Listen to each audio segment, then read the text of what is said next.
somewhere over the Pacific Ocean. On the night of March 14, 2031,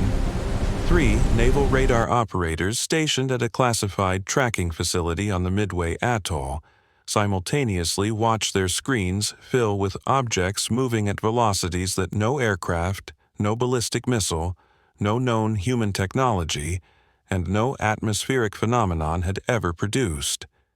28,000 miles per hour at sea level, with no sonic signature, no heat trail, no deviation in heading, and no response to the 14 separate identification transponder queries that the operators sent in the first 90 seconds after acquisition. And within 4 minutes of that initial contact, all 3 men had been instructed to cease all documentation, seal the room, and await further orders by a voice that came not from their commanding officer and not from any frequency their communication equipment was authorized to receive. A voice that identified itself by a 9-digit code that none of them had ever been issued clearance to hear, and that 2 of them would later, in separate classified debriefings, describe as carrying the specific quality of a transmission that had already known it would be answered before the question was asked. And that first moment, not the congressional hearings, not the leaked thermal imaging footage, not the global emergency broadcast that came 18 months later, was the actual beginning of what the world would eventually call the end game, a word chosen not by poets or generals but by a statistical modeling team at a research institution whose contract with the government had been classified under a program name that translates, in the most direct reading, to something between preparation and acceptance. Because the people in that room on Midway Atoll and the people in the basement conference room in Washington where the radar data arrived 11 minutes later understood immediately that the 40 years of protocol documents, treaty frameworks, and response architectures that had been quietly assembled by 17 nations under an accord signed in Geneva in 2027 had been built on an assumption that was now, in the span of 4 minutes, definitively wrong. The assumption being that humanity would have more time, that first contact would announce itself gradually, that there would be a detectable approach window long enough for the institutions of the world to arrange, themselves into something resembling readiness, and instead what they had was a radar track, a sealed room, 3 frightened men, and objects that had covered, according to the calculations produced under emergency contract by a team of astrophysicists over the following 72 hours, a distance of approximately 4.2 light-years, having done so in a manner that violated every principle of propulsion, energy, and space-time geometry that 3 centuries of human physics had assembled. And the first formal human response to all of this, the first official action taken by the species whose existence was now irrevocably changed, was a meeting held in a room that does not appear on any floor plan, attended by 14 people, 9 of whom were lawyers and none of whom had slept. The implications of those 72-hour calculations rippled outward from the astrophysics teams through every classified channel simultaneously, reaching defense ministries, executive offices, and secret sessions of governments before the sun had set on the day after the initial contact. And what those calculations revealed was that the objects detected on radar had not originated from any solar system within 2,000 light-years, whose gravitational topology and stellar evolution had been modeled with sufficient precision to make their emergence possible, which meant that the source location fell into a category of space that human instruments had never successfully characterized with any certainty, a region so distant and so removed from the mapped boundaries of human astronomical knowledge that the astrophysicists in their reports were careful to describe it not in terms of coordinates, but in terms of the sheer temporal depth required to traverse such distances. Speaking of travel times that extended into the hundreds of thousands of years, even for objects traveling at relativistic velocities. And yet the objects on the radar track had made the journey in something under 4,000 years, a discrepancy so vast that it occupied every theoretical physicist on emergency contract for the next 72 hours, in attempts to devise propulsion mechanisms that did not exist, and energy sources that violated conservation laws that had been considered fundamental to reality itself. And the product of all those hours was not a working model but a collection of equations that pointed toward possibilities so exotic and so far beyond the current reach of human theoretical capability that the physicists were instructed, in writing, to avoid discussing them in any unclassified setting, and to refrain from publishing any aspect of their findings for a period of not less than 50 years after the conclusion of the endgame event, a restriction that was implemented by government order, even though the endgame event had not yet concluded, and nobody in any position to enforce such restrictions could be confident that there would be a conclusion in any conventional sense. What followed those 4 minutes of radar contact was not the mobilization that the protocols called for, not the activation of the global emergency alert architecture, not the cascade of notifications that were supposed to move up 17 chains of command in 17 nations simultaneously.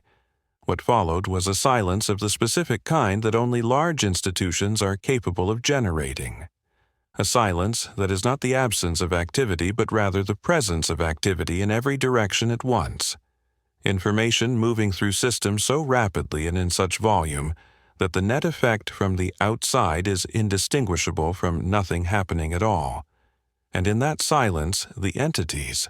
a word that had achieved consensus among the working groups within 48 hours because every alternative carried connotations that the psychologists embedded in the response teams had flagged as dangerously premature in either direction. The entities did nothing that 2 centuries of accumulated cultural expectation had prepared any human being to process, because they did not land, did not broadcast, did not emit any signal in any electromagnetic frequency for which human instrumentation had been designed, and instead they simply stopped, holding position at an altitude of 340 kilometers above 7 geographic coordinates that had been quietly identified in 2029 by a joint research team operating under a framework agreement between the United States, China, Russia, and the European Space Agency, as locations containing the highest concentrations of a geological anomaly. The team's classified report designated Resonance Deposit Alpha, a category of subsurface formation whose exact nature had never been made public and whose existence had been acknowledged in the entire body of open scientific literature, only in a single footnote of a paper, published 3 years earlier, by a researcher whose institutional affiliation had since been quietly removed from the journal's digital archive, and the fact that the entities had positioned themselves precisely over these 7 sites. Sites whose coordinates appeared in a document that had never been transmitted over any network connected to the open internet, never been discussed in any unencrypted communication, and whose existence was known to fewer than 400 people alive, was the detail that silenced the lawyers in that base, a ment room faster than anything else had, because it meant that whatever these entities were, they had not arrived blind, and they had not arrived guessing, and the question of how they knew what they knew was the question that none of the 14 people in that room were yet prepared to ask aloud. The 7 geographic coordinates pinpointing the Resonance Deposit Alpha sites had themselves been the subject of intense interdepartmental debate since their identification in 2029, with geologists arguing for conventional explanations involving unusual mineral compositions and subsurface electromagnetic fields, while physicists in classified working groups proposed mechanisms so speculative that they resisted easy categorization into any known discipline, and the sites themselves were distributed across a pattern that the statistical analysis teams could find no human logic for. 3 sites in Asia, 2 in Africa, 1 in South America, 1 in the Arctic Ocean, with no obvious relationship to current political boundaries, resource concentrations, or any strategic geography that human military planners would have considered significant, which suggested to the intelligence analysts reviewing the site selection that the categorization system being used by whatever entity or force had identified these sites operated from a framework of reference so different from human strategic thinking that direct comparison was perhaps impossible, and the best that could be said was that the entity or entities in question had located something that humanity itself had only recently discovered the ability to identify, something that humanity was still not certain existed, something whose properties and whose purpose remained, even after 3 years of classified research, almost entirely unknown. And yet the objects that had traveled 4.2 light-years had found these 7 sites with precision, and coordinates that fell within less than 100 meters of the locations that the Joint Research Team had mapped with their instruments. A convergence so exact that it could not be attributed to coincidence, and could only be explained by knowledge, by information, by some capacity to extract data from human scientific activity and human classified databases that the security protocols of every nation involved were still, in the months and years after the initial contact, struggling to understand how it had been breached. For 11 months, the objects remained stationary above those 7 sites, and for 11 months every government with the technical capability directed instruments toward them without interruption, and every instrument returned the same category of result: an energy field surrounding each object that absorbed radar emissions completely, deflected laser ranging systems without producing any detectable return, and generated readings across the full electromagnetic spectrum that fell outside every calibrated range that any sensor array on Earth had been designed to interpret, which meant that the data was not absent, but simply untranslatable. The way a recording of a conversation in a language that has never been studied produces not silence but sound that cannot be resolved into meaning. And during those 11 months, while the public was given a sequence of official statements that described unidentified aerial phenomena under active investigation, 23 separate contact attempts were authorized by 7 different governments using methods that ranged from the mathematically conservative, radio transmissions structured around prime number sequences, geometric ratios, timed light pulses, to the operationally desperate, including 1 attempt, authorized at the highest level of a government that has still not acknowledged the program publicly, involving a quantum entanglement device that had been in classified development since 2019, and that its engineering team assessed as having a theoretical transmission success probability of 0.3%, and every one of those 23 attempts was met with the same response, which the analysts reviewing the data consistently described in their reports not as silence, but as something more precise: directed absence, a quality of non-response that felt to the people measuring it less like being ignored and more like being observed in the act of trying, as though the attempts themselves were the data being collected, and the non-response was the collection method. And this interpretation, once it appeared in a single analyst's report, spread through the working groups with the speed of an explanation that fits, because it reframed 11 months of apparent failure as 11 months of assessment, and that reframing changed the nature of the fear in every room where serious people were working on the problem. The fear, which took on various forms in different institutional contexts, manifested in military planning as a recognition that conventional deterrence offered no meaningful framework for the situation at hand, that the vast arsenals of nuclear weapons and advanced conventional systems which had structured strategic thinking for 3 generations were, in the presence of entities that could traverse 4.2 light-years and position themselves over classified sites with perfect precision, somehow beside the point. And in scientific contexts, the fear took on the form of a recognition that humanity's entire theoretical understanding of physics and propulsion and space-time geometry might be operating under fundamental misunderstandings, so basic that no amount of incremental research would close the gap, and in political contexts, the fear manifested as an anxiety about legitimacy and representation, because the 17-nation accord that governed the response to first contact had been negotiated by governments without meaningful input from populations. And yet if any government attempted to claim the authority to answer a question directed at the species as a whole, it would be asserting a power over human civilization that no government had ever claimed before. and that particular anxiety spread upward through every chain of command until it reached offices where decisions about species-level survival were being contemplated, where officials whose backgrounds were in military strategy and statecraft were suddenly confronted with questions that belonged more properly to philosophy and religion than to the domains in which they had built their careers. And many of them, in the classified testimony that would later be preserved in archives that might never be accessible to public review, described a sense of vertigo so profound that it bordered on a kind of professional existential crisis, and the coping mechanism that emerged across all these different institutional contexts was the activation of every analytical capability that any government or research institution could deploy, an attempt to quantify and model and predict and prepare for every possible category of outcome, as though the application of sufficient intellectual force could somehow restore a sense of control to situations where the fundamental variables were unknown and unknowable. Then, on February 7, 2032, at 6:14 in the morning, Greenwich Mean Time, all 7 objects descended simultaneously from 340 kilometers to an altitude of 800 meters above each of the 7 resonance deposit alpha sites, completing the descent in approximately 40 seconds,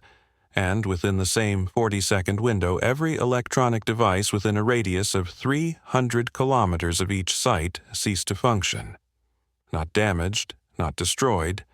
not subjected to any electromagnetic pulse of the kind that human weapons engineers had designed and tested, but simply inactive, as though the underlying physical processes that generate electrical current had been suspended by the application of a principle that human science had not yet developed the vocabulary to describe,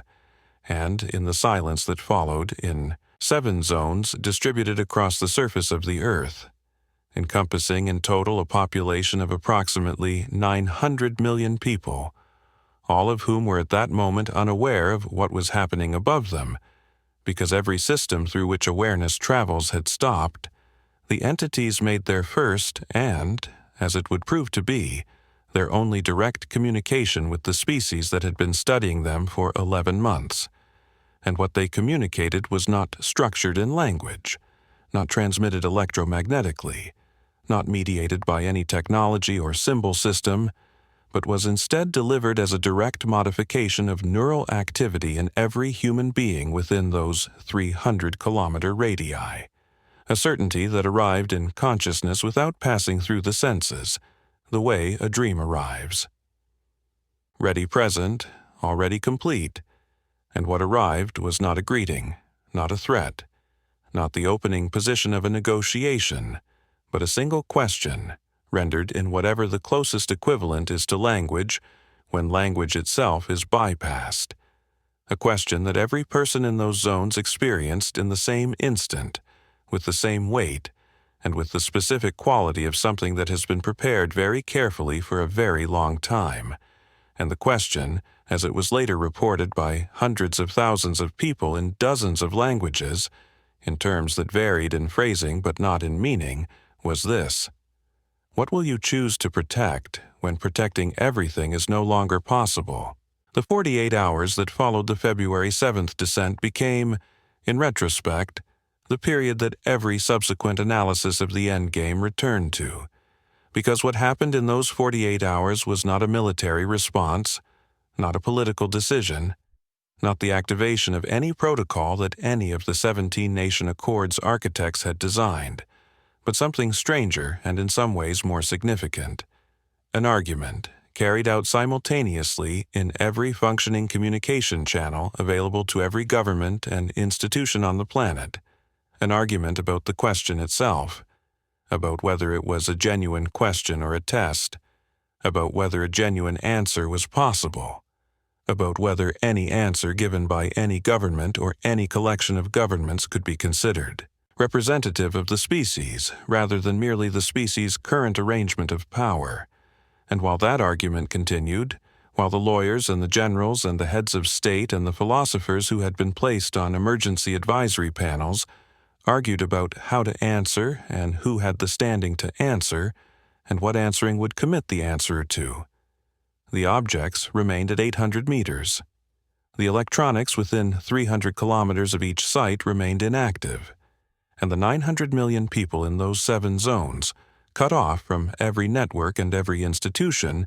were doing something that none of the response architectures had modeled or prepared for. They were talking to each other, face to face, in the streets and the fields and the markets, comparing what they had experienced, finding, in the reported experiences of strangers, the same words and the same weight, and in 7 different locations simultaneously, in 7 different languages, ordinary people who had received a question from something that had traveled 4.2 light years to ask it were beginning, without coordination, without instruction, and without any of the institutions that normally mediate such things, to work on an answer.